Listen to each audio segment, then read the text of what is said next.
Hay un montón de cosas para hablar sobre el defenestrado y deslomado Manuel Adorni, pero tenemos mucho más hoy, además de eso, por supuesto, hasta dentro de 1 hora y media, cuando termine el programa. En un ratito vas a escuchar acá, como parte del editorial, en exclusiva, de su boca, a Paolo Rocca, eterno habitante del podio de los argentinos más ricos, dueño de Techint, zar del petróleo con Tecpetrol, pero que acaba de echar a 150 operarios de la planta que iba a hacer los caños para exportar el gas de vaca muerta y que finalmente se va a exportar en ductos de una empresa india hechos con acero chino. Es la noticia de la economía real más importante de las últimas horas. Se terminó de difundir hoy, aunque el aviso fue dado el sábado. Y en un ratito te vas a enterar de lo que les decía hace 6 meses Paolo Rocca a estos operarios, los que hoy en Valentín Alsina se juntaron en asamblea para ver cómo hacen para revertir el desguace de la mitad de esa planta histórica que nunca había cesado su producción y que ahora el grupo Techint amenaza con cerrar. Así como te dimos acá la primicia de que cerraba FATE, lo que vas a escuchar en un rato es un material exclusivo realmente revelador respecto de cómo piensan y de cómo se manejan los dueños de la Argentina frente a una ultraderecha que viene a arrasar con la industria. Pero, claro, esto está conectado con los dólares de vaca muerta. Caputo dice, hay para todos, comprá campeón. ¿Hay realmente dólares para todos? En un ratito sacamos la cuenta juntos y, claro, en un ratito también lo vamos a conversar con el economista que más irrita al gobierno. Hace un tiempo era Carlos Melconian. Ahora es Martín Rapetti, que ya está acá llegando a nuestros estudios. El hombre que estuvo la semana pasada, el martes, en un evento organizado por el diario Clarín en el Malva, un hombre al que también consultan las grandes industrias que están barajando cerrar sus puertas al calor del industricidio de Toto Caputo y Javier Milei. Se sienta acá en un ratito a conversar sobre esto y sobre la economía a 2 velocidades, que él mismo definió así: un 5% que vuela y un 95% que se hunde. En un ratito lo vas a conocer, créeme, te va a interesar. Pero, claro, además de hablar de Adorni, que ahora vamos a eso, además de hablar de Santilli, su reemplazante, en un rato vas a escuchar dónde se formó el nuevo vocero, Adrián Rabier, un hombre al que Milei definía como un boludo y que ahora le encomendó la tarea de comunicar los logros de su gestión. Bueno, este hombre, economista de la Universidad de Buenos Aires, pero luego con una larga carrera en esas usinas mega conservadoras, semi-marginales, que están creciendo en el mundo a medida que avanza la ultraderecha, pero que no son muy respetadas en la academia. Bueno, lo vas a conocer también en detalle gracias a lo que nos va a aportar Sole Vallejos. Soledad Vallejos acaba de publicar Los Dueños de la Libertad, un compendio realmente exhaustivo sobre cuáles son las usinas, también financiadas por los dueños a nivel mundial, en las cuales se forman y en las cuales intercambian saberes los representantes de esta ultraderecha liberal libertaria. Pero arranquemos por Manuel Adorni y arranquemos por la nueva coalición, el nuevo cogobierno que se estableció entre Milei y Macri a partir de la eyección del ahora ex jefe de gabinete. Es evidente, por los nombres, por el elenco que puebla el gabinete, que estamos en un gobierno que ya tiene más componentes del macrismo que de los que llegaron con Javier Milei a la Casa Rosada. Hay 6 de 8 ministros que formaron parte del elenco de Mauricio Macri, o que hasta hace muy poquito eran funcionarios en el gobierno de la ciudad del PRO, como Juan Bautista Maíquez, flamante ministro de Justicia, que están ahí. Pero hay algo más, ya no es solo la cantidad de ministros que hay que fueron ministros de Macri. también es que Milei se está recostando cada vez más, como señaló lúcidamente Diego Genú, en los votantes de Macri.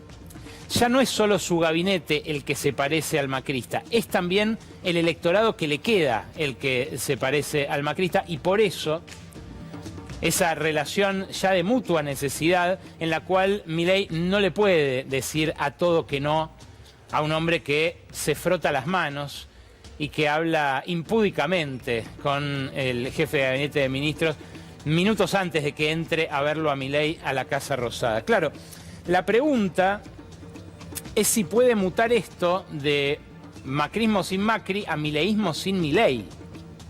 Y esto es lo que está empezando a orejear el establishment, que se hartó de muchas excentricidades de Milei, a pesar de que él le reconoce valiosos servicios prestados. Claro, ¿hasta qué punto encarnan el mismo programa y hasta qué punto se fusionaron en el mismo elenco?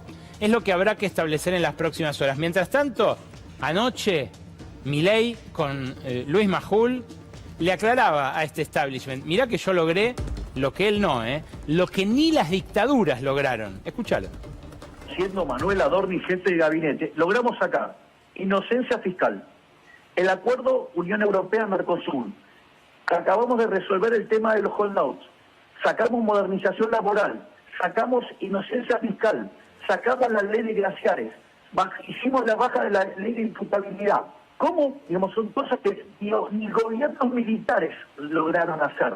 Y la hicimos nosotros en 3 meses. Digo, ¿qué problema de gestión? No hubo problema de gestión. Es decir, hubo, digamos, un ataque sistemático contra un gobierno. A ningún presidente democrático, a ningún presidente constitucional se le ocurriría decir que él logró lo que ni las dictaduras lograron. Pero el programa es tan similar al de la dictadura, el programa es tan similar al de Mauricio Macri, con sus mismos intérpretes, que la comparación es válida.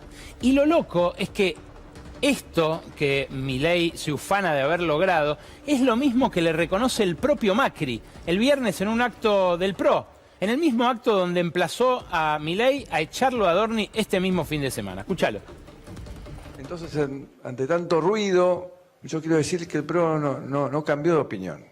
El PRO cree que mantener a Adorni justamente destruye el cambio, destruye la confianza que necesita el cambio. Y nos termina embarcando a todos en esta cosa del ruido, que por ejemplo no permite que todos valoremos, comentemos los avances económicos que han habido en el ordenamiento que la Argentina necesita para que ese ordenamiento traiga progreso, ¿no? Porque finalmente el ordenamiento solo tampoco alcanza, necesita de mucha confianza, de mucha inversión, y que estemos, en vez de valorar las cosas que hicimos para tratar de generar esa confianza, perdemos el rumbo, ese ruido hace mucho daño, mucho daño. Por eso hoy quiero ratificar que para este cambio es irreversible para Claro, uno lo escucha a Macri hablar de los logros y piensa cómo estará mirando este programa. Por ejemplo, un obrero despedido de la planta de Seat, de Valentín Alsina. ¿De qué logros habla Macri? ¿De los 350.000 empleados en relación de dependencia menos que hay que cuando asumió Milei? ¿De las 28.000 empresas menos que hay desde que asumió Milei? Insisto, en términos netos, no es que hay 28.000 empresas menos y se crearon otras. No. Hay 28.000 empresas menos contando las que se crearon, en total. ¿Hablará del logro de Paolo Roca?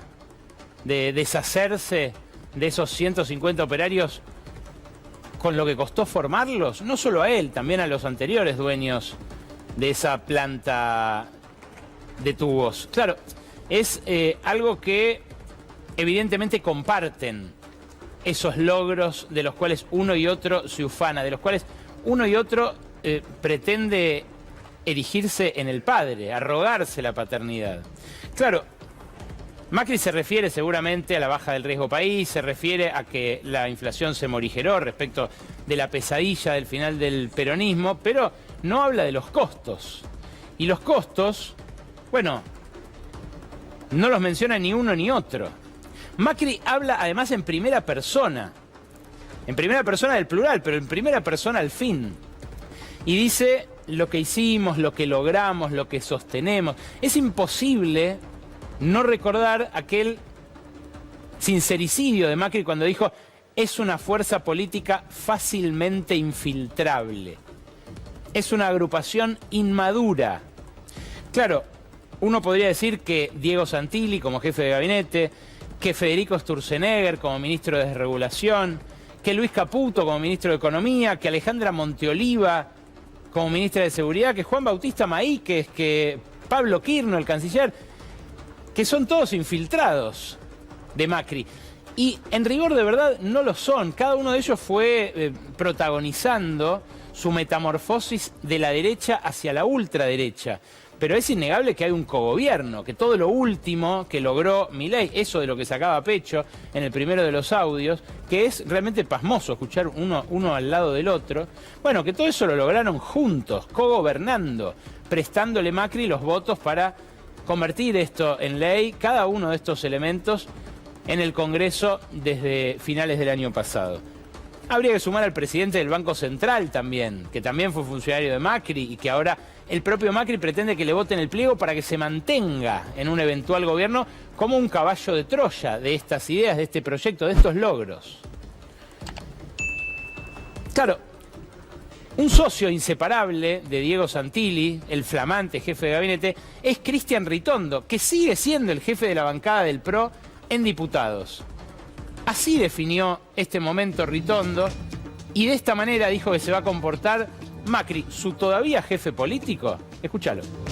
Básicamente acá ha demostrado el PRO desde el primer día, y principalmente Mauricio Macri, que pone la Argentina por arriba de los nombres. Lo que nosotros entendemos en el próximo paso, y lo hemos aclarado 1000 veces, es nosotros vamos a ser protagonistas del 2027. Lo será en el marco de una alianza, lo será en el marco de candidatos propios, en algunos lados habrá candidatos propios, en otros lugares tendremos alianza, pero en la Argentina, y lo que siempre dijo Macri, nunca nos vamos a poner en riesgo el cambio, vamos a blindar el cambio. Claro. Así que nosotros accionemos para que lo que signifique blindar el cambio, ¿no? La provincia de Buenos Aires, yo vengo repitiendo desde hace mucho que para terminar de transformar a Argentina, sin duda debe haber un cambio profundo en la provincia de Buenos Aires.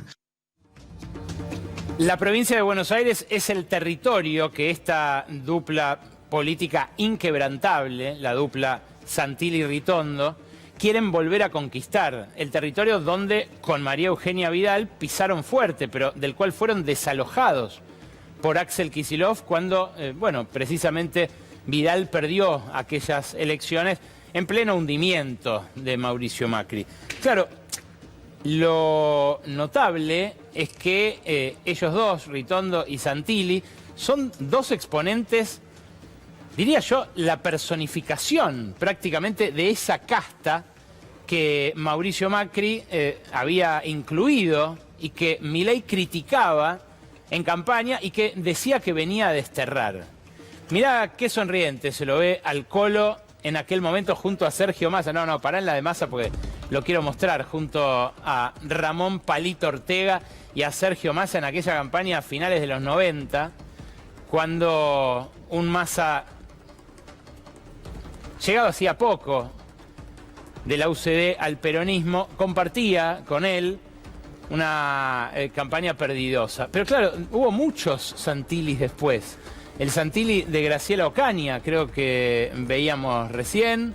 Un Santilli que se vistió de repente de republicano, que abandonó aquel antro dualdista ucedeísta y que alzaba el puño con Facundo Manes. Fíjate, Facundo Manes que ahora apunta a ser la pata bonaerense de otro proyecto, el de Jorge Brito, que dicen después del Mundial se lanza con todo como candidato presidencial. Antes de esta, ya con Milei, ya con Bullrich convertida en libertaria y ya con Karina Milei, se lo veía con Larreta. Y acá con Espert, el hombre al que finalmente terminó reemplazando en la boleta a fines del año pasado, cuando en medio del escándalo por el aporte narco a su campaña, Espert debió dar un paso al costado que ahora le está trayendo sus primeros coletazos judiciales. Claro, a Larreta, Milei no lo puede ver, lo insulta todo lo que puede, y ahí estaba Santilli con Ritondo. No es el único político que exhibe una trayectoria así de sinuosa, pero es el actual jefe de gabinete, el que puso a Milei.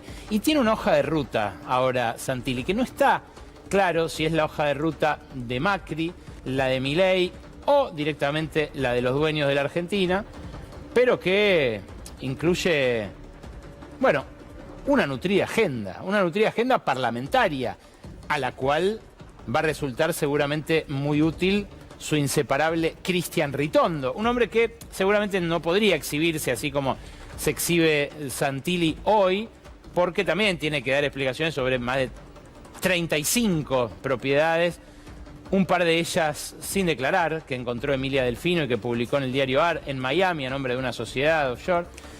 Nada de esto lo preocupa en el Congreso, donde está con fueros, donde coordina esa mayoría macrimileísta y donde pretende sacar primero el proyecto que 2 veces intentaron ya sacar de inviolabilidad de la propiedad privada, facilitar los desalojos de inquilinos, por ejemplo, barrer con lo que queda de la ley de manejo del fuego, algo que preocupa mucho en las provincias que se suelen incendiar. El Super RIGI, un paquete de beneficios para las grandes empresas que procesan datos y que trabajan con algoritmos y plataformas como Palantir de Peter Thiel, que de repente hizo un asado para los papis del cole y se fue de la Argentina, en la cual parecía que se instalaba a vivir.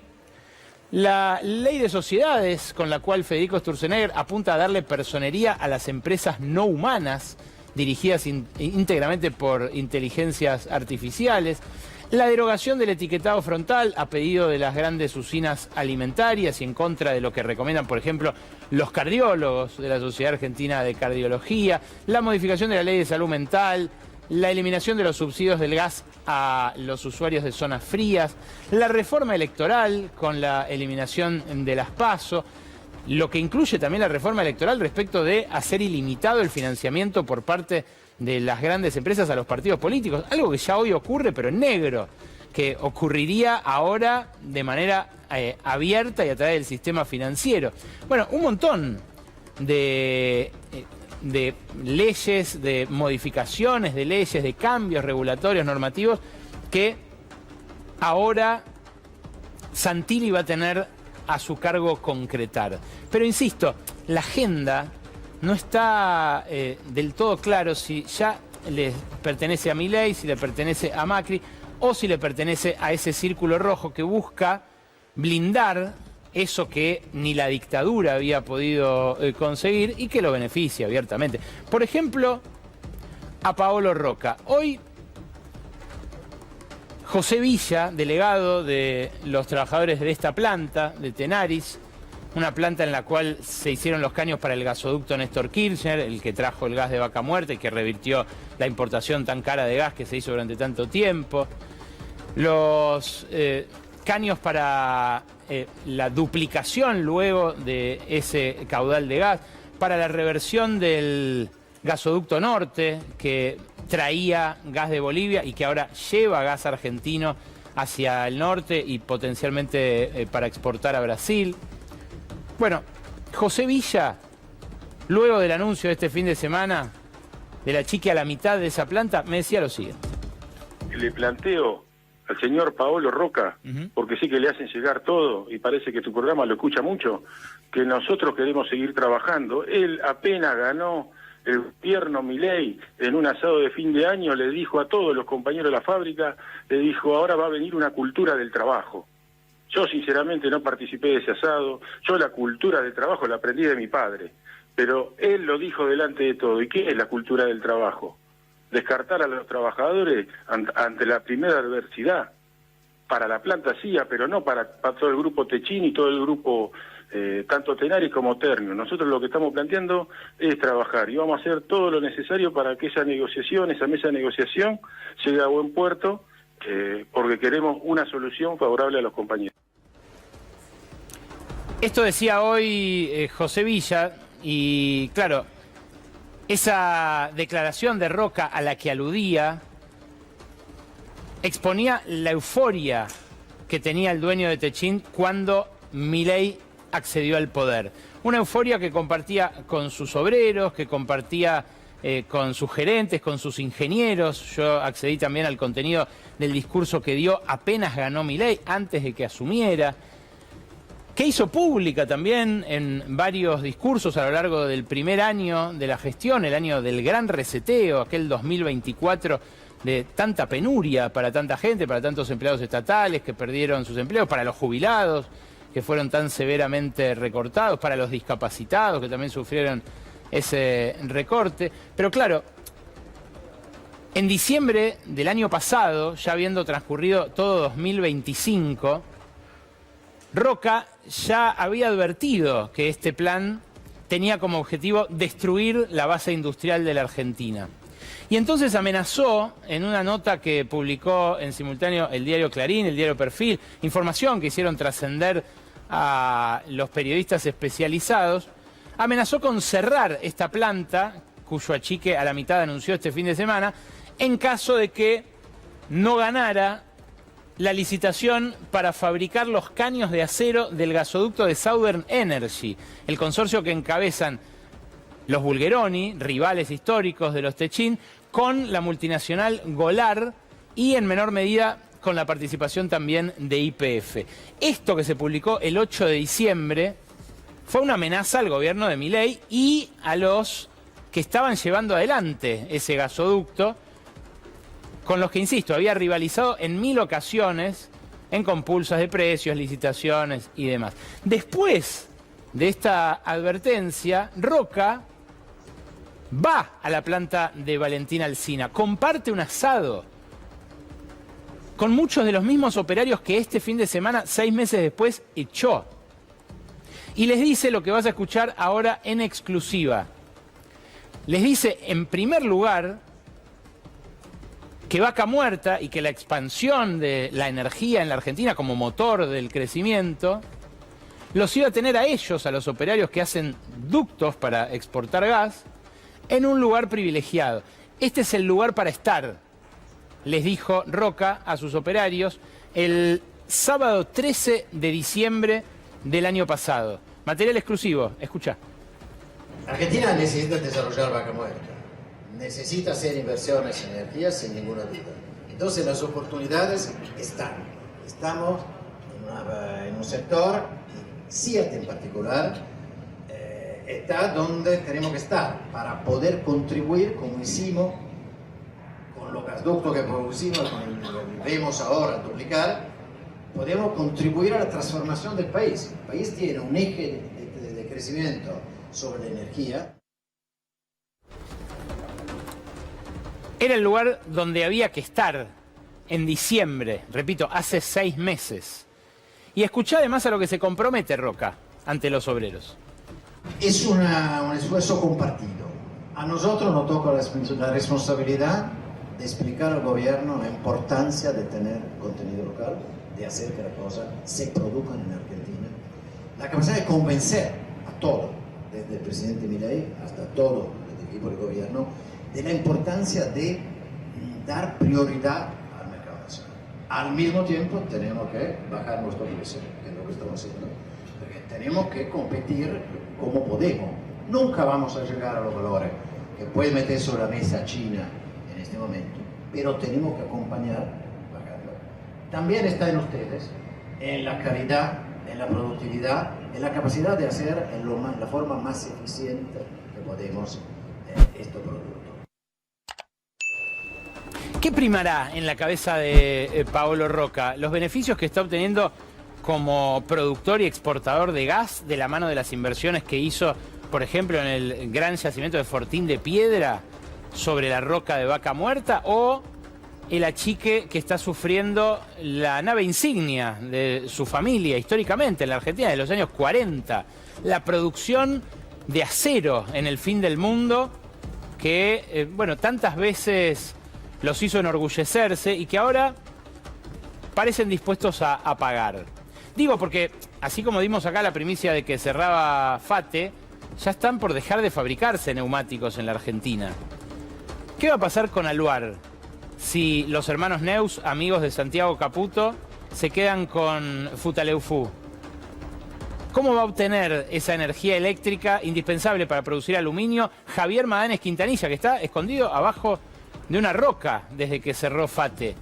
Que dicen ni siquiera se anima a conversar con otros empresarios de lo deprimido que quedó, también por haber tenido que cerrar después de 80 años, la que era la joya de la abuela en la familia Madanes. Bueno, es lo que habrá que ver de cara a las elecciones del año que viene, porque el Círculo Rojo ya está orejeando las candidaturas y lo que da la sensación que quieren blindar es un shock regresivo que, por ejemplo, hizo que en lo que va de este año, en la primera mitad de 2026, se hayan vendido 10% más de autos de lujo, a los cuales además les bajaron los impuestos, mientras el resto del mercado automotor se desploma. Es algo impresionante. Perdón, 60% creció la venta de autos de lujo. 10% es lo que caen las ventas del mercado estándar de vehículos. Y es, bueno, lo más gráfico que puede haber a la hora de entender quién está siendo beneficiado y quién perjudicado. El que ya no se puede comprar un auto, el que ya ni sueña con cambiarlo, con ir a un 0 kilómetro, mira ñata contra el vidrio como Wanda Nara, por ejemplo, que está todo en su derecho, pero que por ahí podía pagar un poquito más de impuestos, se compra una nave con mucho menos impuestos que lo que pagaba el año pasado. Claro, la desigualdad también se ve en las estadísticas. El índice de Gini, que publicó hace un par de días el INDEC, volvió a crecer. Ahí está, mientras más se acerca a 1 es más desigual un país, mientras más se acerca a 0 es más igualitario. Un país en general fluctúa entre el 0,4 y el 0,6 en Argentina.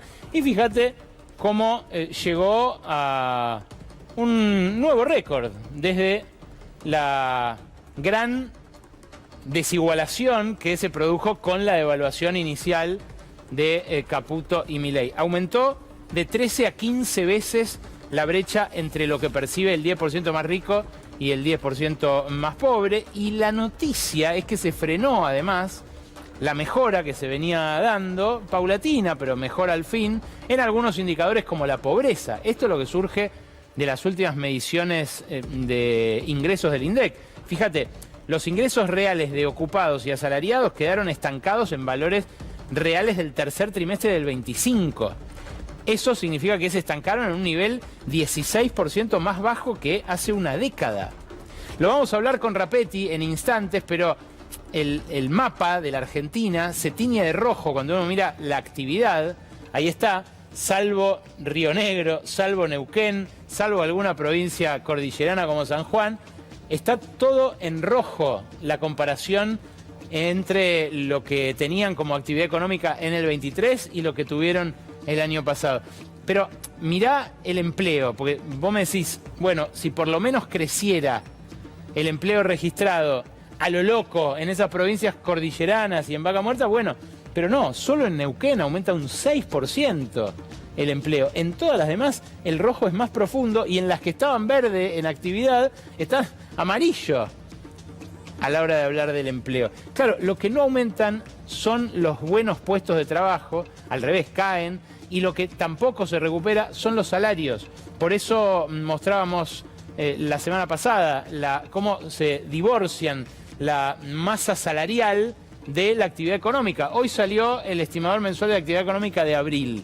Dio un leve repunte interanual, aunque cae contra marzo. Pero claro, ya que crezca la actividad económica, que es la raya negra, no tracciona la línea del empleo, que es la raya roja. Y esto también habla de una economía a 2 velocidades. Ahora, en esa economía a 2 velocidades sube el dólar. Y la mayoría se hace el distraído. La mayoría de los analistas, la mayoría de los medios. Fíjate, hoy cerró a 1.495 y estaba más de 100 pesos más barato hace menos de un mes. En lo que va de junio aumentó ya más del 6%. Esos 110 pesos que subió el dólar muestran que quizás no sobran, como dice Caputo. Escuchá de qué manera Caputo cancherea con que sobran los dólares en una conferencia que da la semana pasada ante inversores financieros. Esto es un modelo que favorece a la gente y además derriba otros mitos. Derriba mitos como el de la restricción externa. Habrán escuchado esa frase en donde el peronismo y el kirchnerismo particularmente se ha venido escudando por años. No, el problema es que en Argentina no hay dólares, entonces no había dólares para importar. Entonces, ¿cómo ser competitivo si no podés importar, no? No había dólares para repatriar dividendos, si alguna empresa había invertido y quería repatriar dividendos. No había dólares para la gente, si quería ahorrar. Tenían que refugiarse comprando en el mercado negro dólares y negrearlos, ponerlos abajo del colchón. Es decir, no había dólares para nadie, ¿no? Ahora, fíjense que en este nuevo modelo hay dólares para todos los que quieren importar. Hay dólares para los que quieren repatriar dividendos. Y también hay dólares para todos ustedes, para todos los que quieran ahorrar en dólares. Y así todo, sobran tantos dólares. Le faltó el comprar campeón, ¿no? Sobran tantos dólares, dice el ministro, que nos lo compramos nosotros, nos lo llevamos a las reservas del Banco Central. Ahora le vamos a preguntar a Martín Rapetti, como les decía, uno de los economistas que más irrita al equipo económico con sus señalamientos, a los cuales ha descalificado, a quien ha insultado abiertamente Milei en reiteradas ocasiones. Le vamos a preguntar si sobran los dólares, efectivamente, porque el precio no parece sugerir eso. Claro, esos 110 pesos que subió el dólar este mes reflejan que van a entrar menos dólares a la economía de acá hasta el final del año, porque el petróleo se desplomó casi un 30%, que van a entrar menos dólares también por la exportación de soja, que cayó un 8% desde mediados de mayo. Fíjate, acá tenés, esto es un gráfico de la consultora 1816, ahí tenés petróleo, soja, tenés cómo subió el dólar en Brasil, cómo el real se devaluó también a lo largo de este último mes, metiéndole presión a las fábricas argentinas que producen algo más caro en el Mercosur, en un Mercosur en el que hay libre tránsito de mercancías hacia uno y otro lado. Pero claro, esto de que haya pasado a la zona de los 1.500, de la zona de los 1.400, tiene que ver también con la dinámica de las compras minoristas. Ese millón de personas que todos los meses compra sistemáticamente dólares, que puede hacerlo desde abril del año pasado, ilimitadamente, ni siquiera los 2 palos al mes que había en los primeros años 2000 tienen como límite, también son un factor desestabilizante. Fíjate, el informe del mercado de cambios que salió el viernes muestra que las compras de mayo de este año no llegaron a las de mayo del año pasado, cuando recién se abría el cepo, pero estuvieron cerca de los 3.000 millones de dólares. El acumulado de este año es muy superior al acumulado del año pasado. Claro, ese acumulado del año pasado incluye solo un mes y medio sin cepo, mes y medio en el cual obviamente los ahorristas se abalanzaron sobre el dólar con un montón de pesos que tenían guardados o colocados en otras especies. Ahora, saquemos la cuenta de si efectivamente sobran dólares, porque por ejemplo el socio de Melconian, Rodolfo Santangelo, ayer dijo que el dólar para los turistas, los que se están gastando partes de estos dólares, por ejemplo, en el Mundial, debería valer 2.000 pesos. Y que aún así se los gastarían. Escúchalo. Veo todos los estadios llenos, con lo cual veo que hay colombianos, ecuatorianos, se ve que hay un fenómeno. Pero ahora se calcula que con esta situación de los últimos días, 50 o 60.000 argentinos más van a viajar. Eso, me acuerdo del Mundial de Rusia, que estábamos en plena crisis y los argentinos llenando Rusia. Entonces, Argentina una economía todavía en crisis, que no tiene reservas el Banco Central o apenita las está recuperando, y que le regalamos los dólares a los turistas para que viajen, y me incluyo, como mínimo habría que cobrarles un impuesto. Como mínimo habría que... El dólar para viajar debería ser 2.000 pesos, no 1.500 con algún impuesto. No estoy diciendo cepo, pero si vos para comprar cualquier cosa en Argentina pagás IVA, pagás impuestos, ¿por qué para viajar al exterior no pagás impuestos?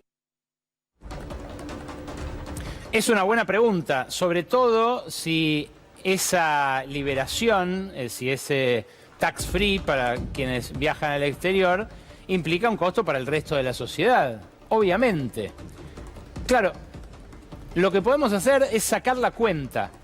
Esta cuenta la hicimos junto con los economistas del Mirador de la Actualidad del Trabajo y la Economía, un grupo heterodoxo rosarino que viene indagando sobre el destino del excedente económico en nuestro país. Y ahí se ve que por más dólares que entren a esta economía con este set de medidas, nunca van a sobrar. ¿Por qué? Porque siempre se van a terminar yendo por el canal financiero. Fíjate, mayo, por ejemplo, fue un mes récord tanto para las exportaciones. Nunca Argentina había generado tantos dólares con la exportación como para el superávit comercial. Las exportaciones fueron de 9.537 millones de dólares, que restadas las importaciones dan ese saldo, un saldo récord del intercambio de bienes en un mes, 3.500 palos. Claro, esto pareciera, si es récord, le da la razón a Caputo. Pero a eso hay que restarle el intercambio de servicios, que da un saldo de 2.834 millones a favor todavía de la Argentina. Si a eso le restamos los intereses netos pagados por la deuda, le restamos las utilidades y dividendos que empezaron a girar ahora las empresas al exterior. Desde abril empezaron a hacerlo de a cuentagotas, pero no sabemos por cuánto pueden llegar a hacerlo en lo inmediato. Tenemos un saldo de cuenta corriente de 1.192 millones de dólares. Eso no alcanza a compensar la dolarización neta por casi 1.900 palos, que incluye, obviamente, la compra de los minoristas y la compra de quienes viajan al exterior y sufragan esos gastos con los dólares que se compraron. Ese saldo negativo no se condice con lo que acumuló el Banco Central de Reservas. Si querés, esos 2.800 millones, un récord de los dólares genuinos que genera la economía. ¿Y por qué da negativo? ¿Y por qué terminan comprando igual reservas después? Por el consumo financiero de esos dólares genuinos, de esos dólares de la economía real. Mirá cómo sigue este balance. De los 663 que teníamos, bueno, la inversión externa directa resta casi 800 más. Es desinversión externa directa lo que está teniendo esta Argentina, en la cual, por ejemplo, el INDEC mostró que la inversión cae el 11% interanual en el primer trimestre del año. Estamos hablando de una montaña de guita que entra por el canal financiero. Esos son los dólares que compra el Banco Central. Los dólares del endeudamiento financiero privado de las empresas que emiten deuda en el exterior, el endeudamiento público y el endeudamiento comercial. Ahí es a donde sale un saldo positivo, que es el que compra Santiago Bausili desde el Central. Claro, son dólares que va a haber que devolver esos. Ya estamos viendo que las empresas el último mes no consiguieron pedir prestada tanta guita en el exterior. Bueno, la fragilidad financiera de este modelo hace que todos los dólares que pueda generar Vaca Muerta, aunque se vayan vía Punta Cana, como dijo Melconian, estén siempre a tiro de irse. De esto vamos a hablar con Rapetti, pero de esto, sospecho yo, vamos a hablar también las próximas semanas.